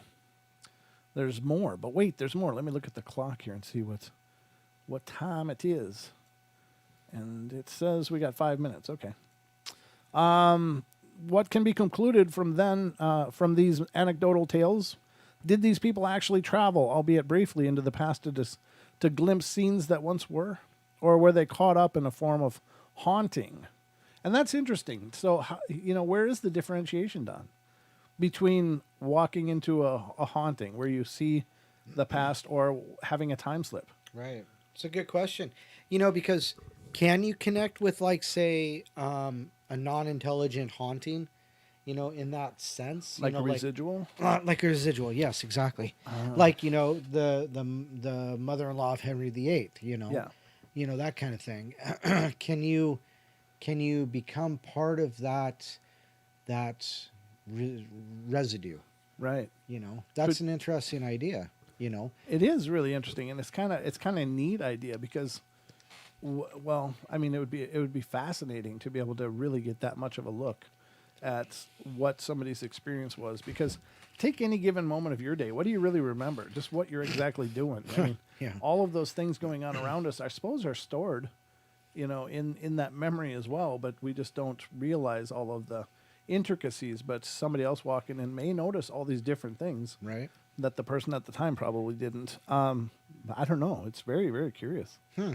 I do like that thought, though, that, because some of what they described has sounded like, like when they were walking down to the boat harbor or whatever, and they saw that old woman. Right. And she just seemed really out of place, and then suddenly was gone. Well, I would have called that a ghost encounter. I wouldn't have called that a time slip. Right. And I think, somebody mentioned just as you were reading that, or just after you read that, they had a similar experience with an old lady who sold them a dragon medallion or something like that. Oh my God. They said this older woman sold him a dragon medallion and then just poof disappeared. Oh, who was that? Who said I really can't remember. I don't know. I'm dying to know because I'd love to hear that story. That to me, that just sounds like an incredible opportunity. Oh Jesus, what the hell? I feel like I got a sliver in my elbow suddenly just sitting here. But that to me sounds like it's you have been given the medallion of power, or something like that. It's like, well, where did that come from? So if the woman disappeared, is that left?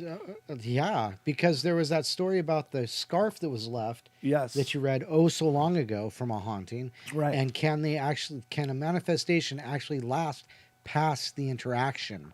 Yeah, how real is that? So if the dragon medallion still exists, I'd love to see a picture of that. If whoever said that, I would love to hear it. It was Mr. Golden V, I think. Was it? That's what YTFP Chris is saying. Well, if Mr. Golden P is still in here. Golden V. Sorry.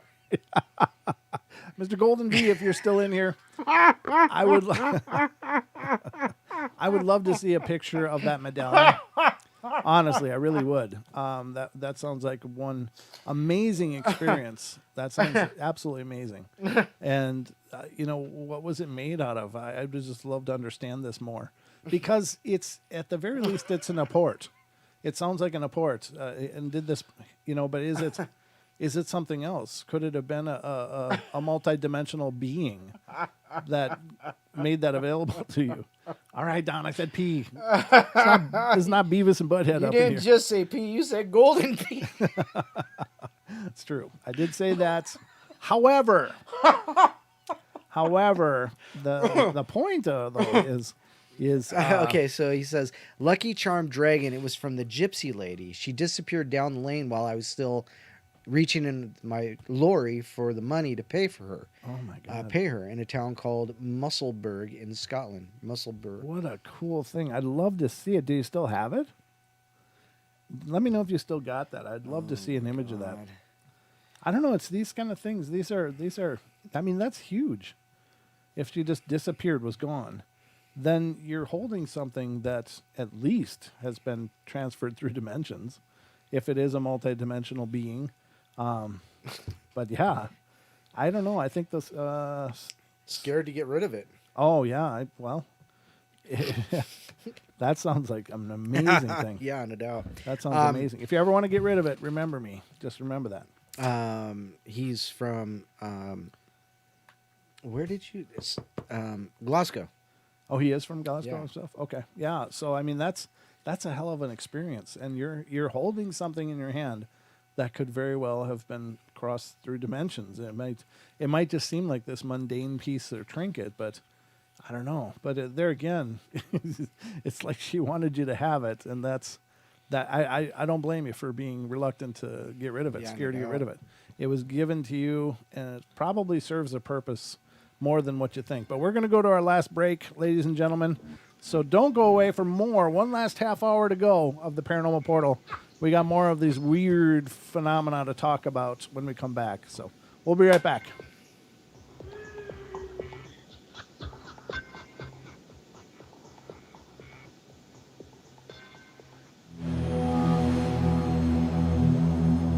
Extendivite, a 7-herb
Welcome back, ladies and gentlemen. 1/2 hour of our show to go. Can you believe it? Oh. Who turned down the waterworks, Don? I don't know. All right, let's... Who opened the gates? Who let the dogs out? Oh, my gosh. All right, let's see what we can do here. No. And now it's dead. Nice and quiet. Nice and quiet. Sweet. It's pristine, as a matter of fact, ladies and gentlemen. And that is the kind of show we like to bring you every week, as much as we can anyway. But then reality happens, and you get what you get. As much as we'd love to bring you a professional, top-quality show every week, we don't always get to. But hopefully we'll get these phones fixed, Don. I'm telling you, I miss that. And, you know, Carlton's probably about to blow up. I know, huh? He's probably He'd been be like triggered an 10 exploding- ways from Sunday. You'd be like an exploding toad out there in the chat room. You just never know. You never know. But make sure, ladies and gentlemen, if you're tuning in on... Oh, Lucky says, I'm glad I listened tonight. I know how to solve that problem. So you just told Lucky how to fix it. Oh, very cool. Very So cool. apparently she Yeah. has a similar issue. Oh, very good. Yep, just disconnect and reconnect quickly, and it seems to take care of it. I'm not sure what that sound artifact is for, but I'm glad you're listening anytime you're listening. Yes. But she doesn't visit us enough. don't visit us enough. We need love. I'm just saying, can't hurt. But we love it when people come and check us out, and we've managed to hold on to a good audience tonight. So thank you, everybody who's in here tuning in with us. Again, if you're tuning in on YouTube, you'll notice that we do the breaks because as we're broadcasting on YouTube, we're also broadcasting on TFR Live, iHeartRadio, TuneIn, and TalkStream Live, and they take half-hour breaks. So in order to synchronize all that, I put together those video segments so we could play them for you. They those take of you breaks every half hour. Yeah, what did I say? They take half-hour breaks. Oh, yeah. Sorry. They take breaks every half hour, and so I'm I just created nitpicking. those video segments to give you something to listen to other than commercials. So that's why I did that. Not because I don't have enough to tell you and enough show to bring you, but because our Wednesday show is pretty much break-free. We do a full stretch on there, maybe one break a night, but not too much. So anyway, we're talking about strange, weird, odd phenomena, especially relating to human beings. And we're just talking about time slips before the break. But now, Don, Yes, sir. we should talk about time travelers. Time travelers. If I can find it here. What the hell is it? Here. Oh, no, we were going to... Was it? Oh, yeah. I was going to talk about this one, wasn't I? Yeah, you were. This is a different one, ladies and gentlemen, and a very cool phenomena. Don and I have covered this before on the podcast. on the podcast, and it's spontaneous human invisibility is another one. And I again, these are all things that directly affect people, and they're, you know, we've talked about spontaneous human combustion, we've talked about time slips, we've talked about all these different things, and time travel is certainly one that probably deserves its own show, really. I know I've got some things pulled up about time travel, but rather than try to get into it, I guess, let me see how long this is. This one's kind of long too, yeah. Maybe we'll get to I'll get to the time travel stuff at the end here. But this is spontaneous human invisibility, and this is a concept I'd never heard about before, but this is something people are apparently experiencing as well. And this is coming from animalien.com. They've done a great job outlining all of these. Definitely check out their site. And apparently they got a podcast now as well. So you might want to look for the Animalien podcast because obviously these people love the craft as well. But it says, a woman named Melanie in Ventura, California, had a strange experience while sitting at her own living room sofa. While just staring at the wall, she became, she believes, invisible.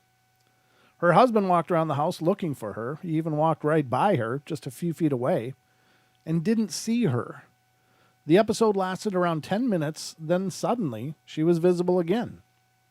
This unusual story is one of several documented by Donna Higbee, Higbee, who is conducting extensive ongoing research into a phenomena she calls human spontaneous involuntary invisibility. According to the anecdotes Higbee tells at her website, the research and writings of Donna Higbee, people suddenly and unexpectedly become invisible. Maybe I should reach out to her because I'd like to hear what she's got to say about all this. They don't seem to feel any different when this occurs, and they can see and move around normally just as if nothing has changed. Yet Other people don't see them. They are ignored totally, as if they aren't even there. The victims of this bizarre phenomenon attest to that the experience is not the same as being ignored. Certainly, most of us have had feelings of being invisible in awkward moments at social occasions, but this experience is far different. One of the anecdotes Higby relates is, in fact, takes place at a party. A 37-year-old man goes into a bathroom and comes out apparently totally invisible. He attempts to engage in conversation with several people, including his own girlfriend, but is ignored completely. He asks her for a cigarette, but receives no response. At first, he thinks they're just playing a joke on him, so he returns to the bathroom in anger. When he comes out again, it's as if nothing had happened. Everything is back to normal, and he could be seen again. Higby has collected several of these stories, and in every case...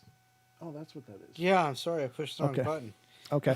In every case, the phenomena takes place spontaneously, without warning, lasts a few minutes, and then ends. Several people have fallen victim to the invisibility more than once.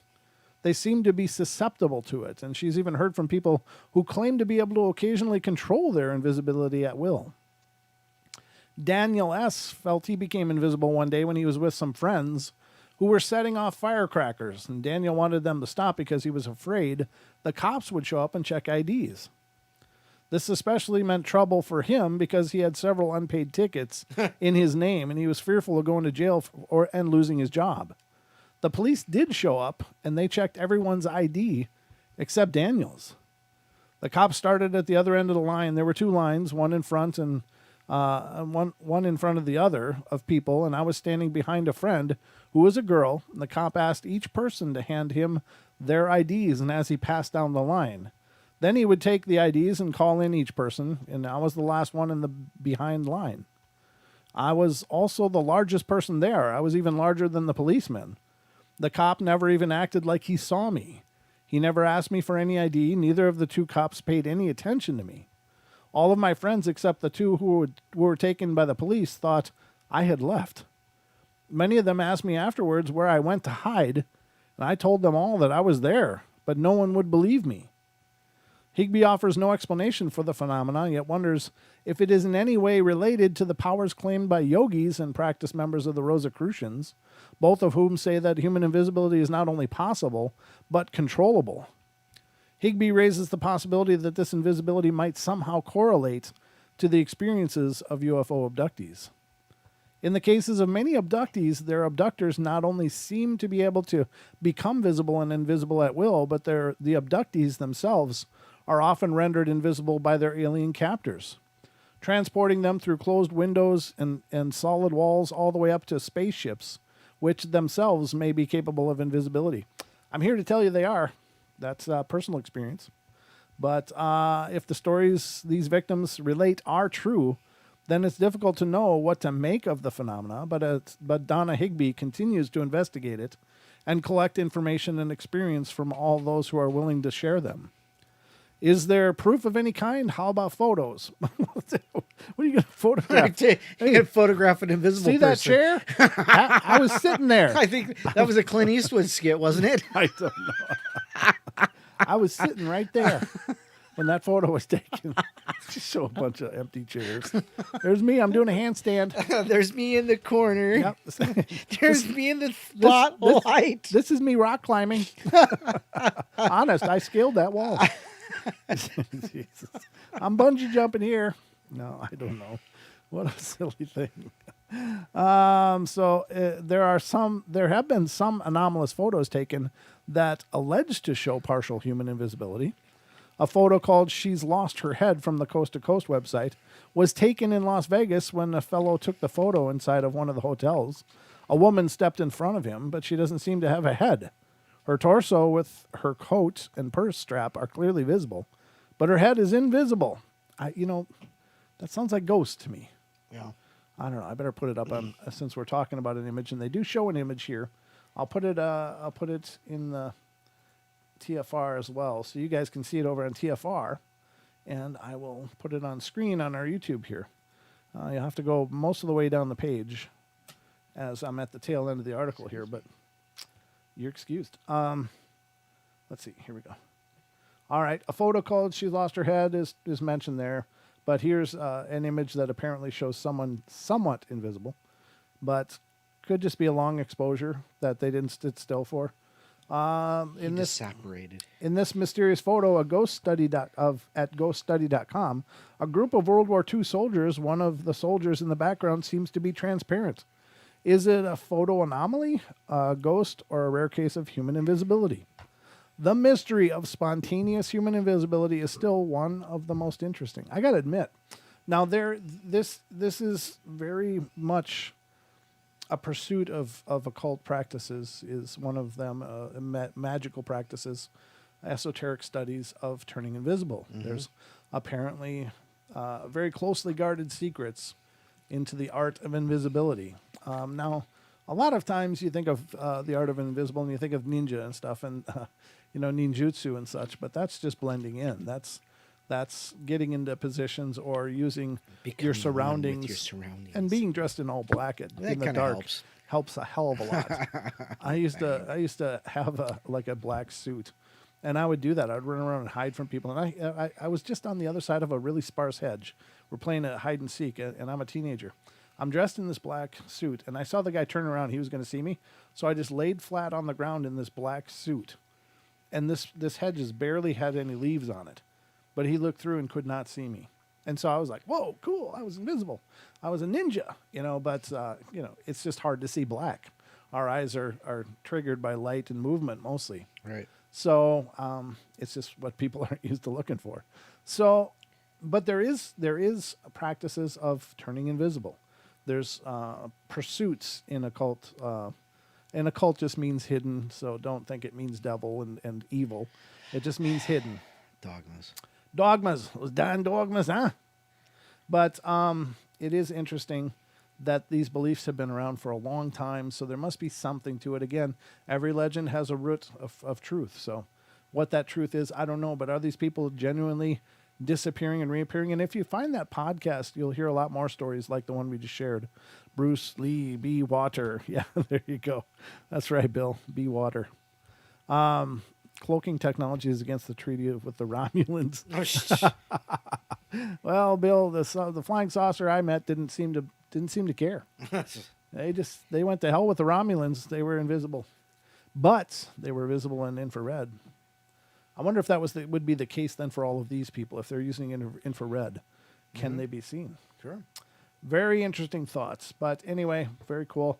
That is spontaneous human invisibility in a nutshell. Again, we've done a podcast about it. You can find it in our archives, and it's definitely worth a checking it out. I think. I think so too. Don thinks so too. There you go, ladies and gentlemen. Because there are many, many, many between now and that episode that you need to check out. Yeah. So check out the Paranormal Portal podcast at all your major networks. All major platforms, ladies and gentlemen. We are out there for sure. So next, let's see if I can find that time travel one. Time. Yeah, spontaneous combustion, spontaneous human invisibility. Yep. Those are all those. Time Those slips. those are just wow. Especially the invisibility. I mean, wouldn't it be handy if you could just kind of phase out every now and then? Boy, I tell you, I could phase out a lot. I'd be and be just good I'm with out that. of here. Yeah. See ya. There's a lot of places I wouldn't mind going fully invisible. Mm-hmm. You're not going to miss me. Mm-hmm. All right, so here we're going to move into time travel. Me of what movie was that? The Ben. What's his name? Ben. I got nothing. Ben I'm sorry. Schuler. Ben.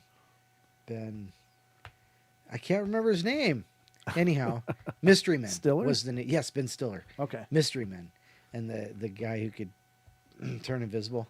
All he had to do was take off all of his clothes. Oh, yeah, get naked. Yeah, that was like even the you're not invisible. Yes, I am. that was the best part of the first Fantastic Four movie was the Invisible Girl had to get all naked. It's like, ooh, floating underwear and bras. All right, so this is stories of people who've claimed to travel in time. Sweet. Let's just get right to them. I don't need all the background stuff. There's the one. What? Well, as a matter of fact, scroll back up because that was the story about the Petit Trianon. Yeah, we just read it though, so that's why I scrolled past it. Oh, okay. So is that time travel? Maybe, but it's also a time slip Right. of sorts. Here's the mystery of John Teeter. And this is kind of, I don't know if it's been thoroughly debunked by now, but there's still a guy claiming to be that John Teeter floating around on, you'll find blurbs, but as far as I know, most people that have actually talked to the guy think he's full of crap.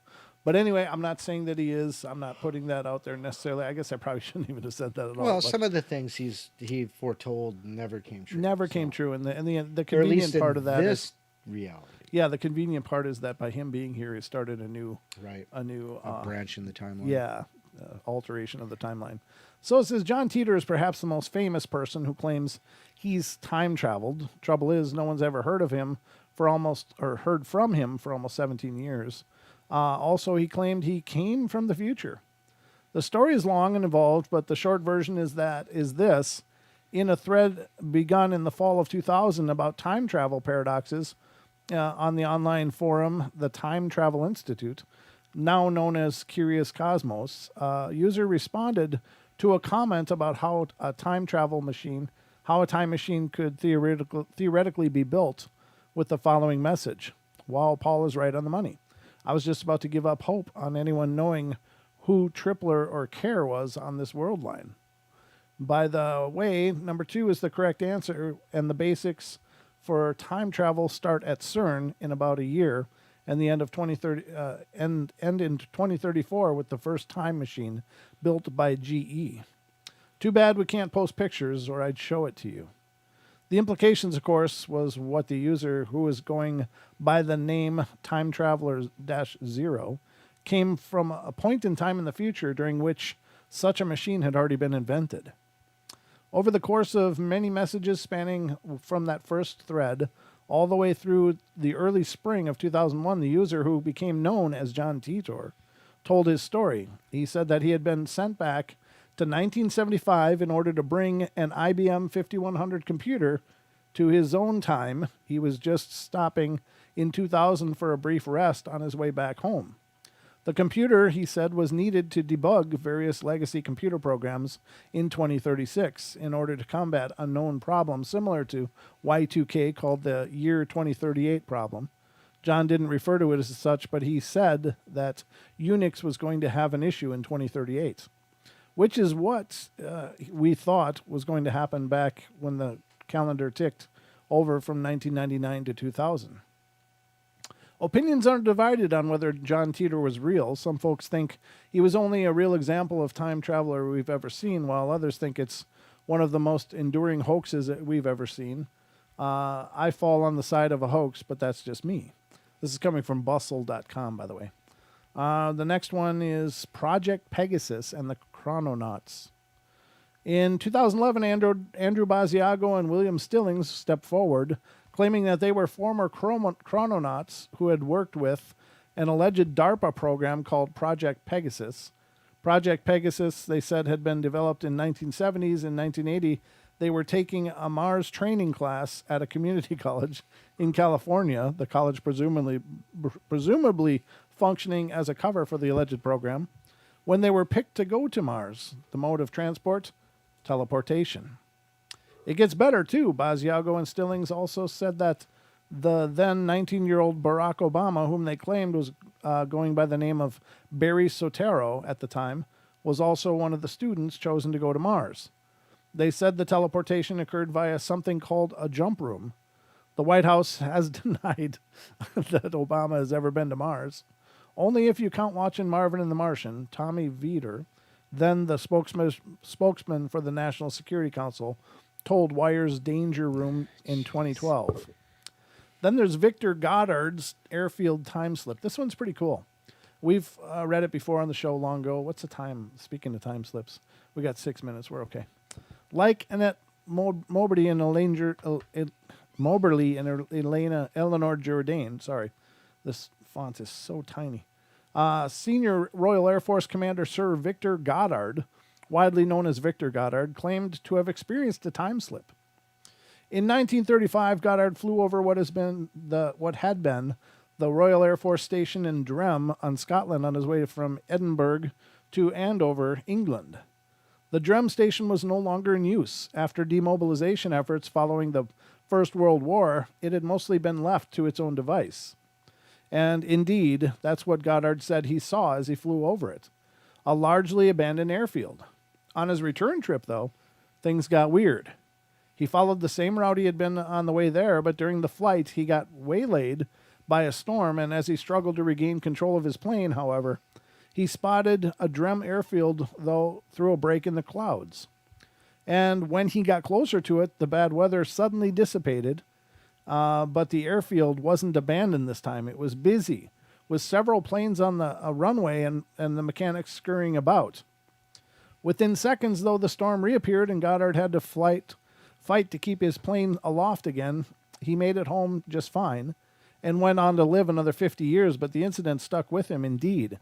In 1975, he wrote a book called Flight Towards Reality, which included discussions of the whole thing.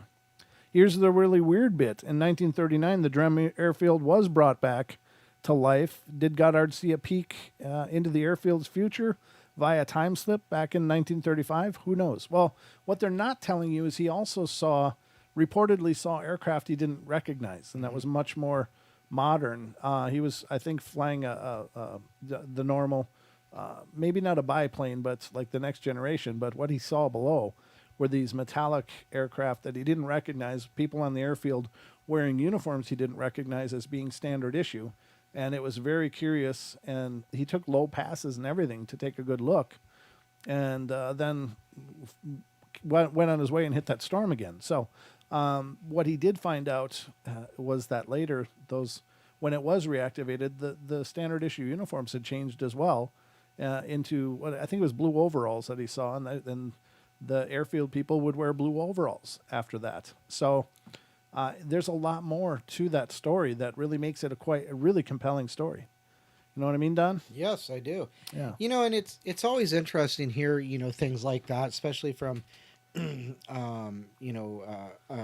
military. Yes.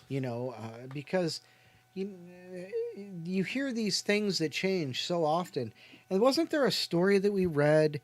Somebody flew into this airfield and the hangar was, he went into the hangar and there was people and they were wearing the older style Air Force jumpsuits. And then when he left or something, he flew over and there was nothing there. Right. Well, do you remember something like that? That's the story. But he didn't go into the hangar. He just took a low pass and was able to see the people. No, this was somebody that interacted with them. Oh, huh? I don't know about that. I'll have to maybe look that up. Maybe this is really, really briefed, and maybe that's right. Maybe there was a lot more to it. Maybe you're right.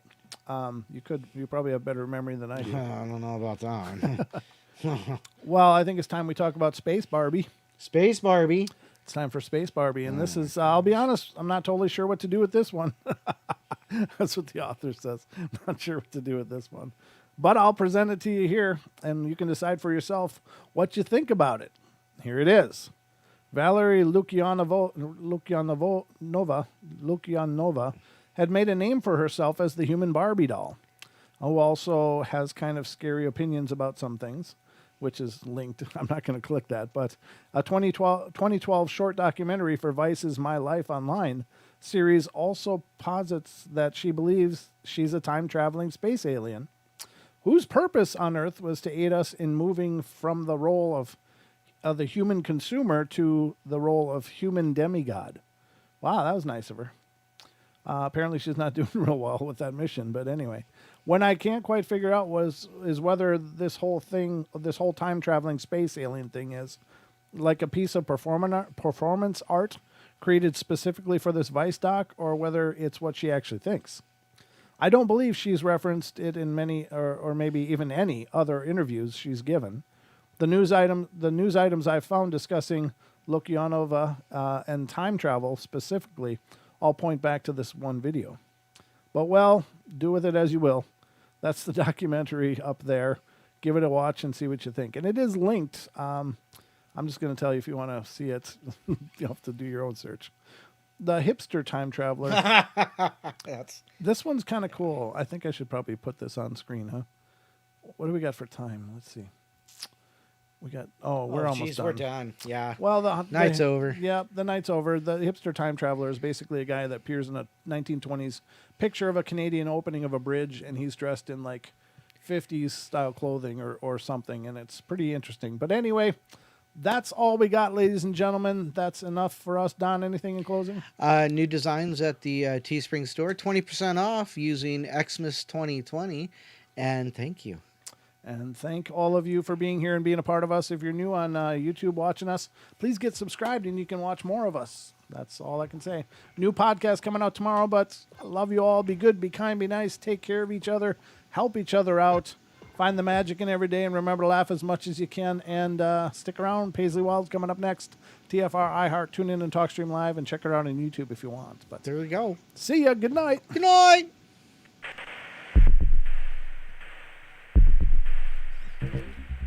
All right, hey.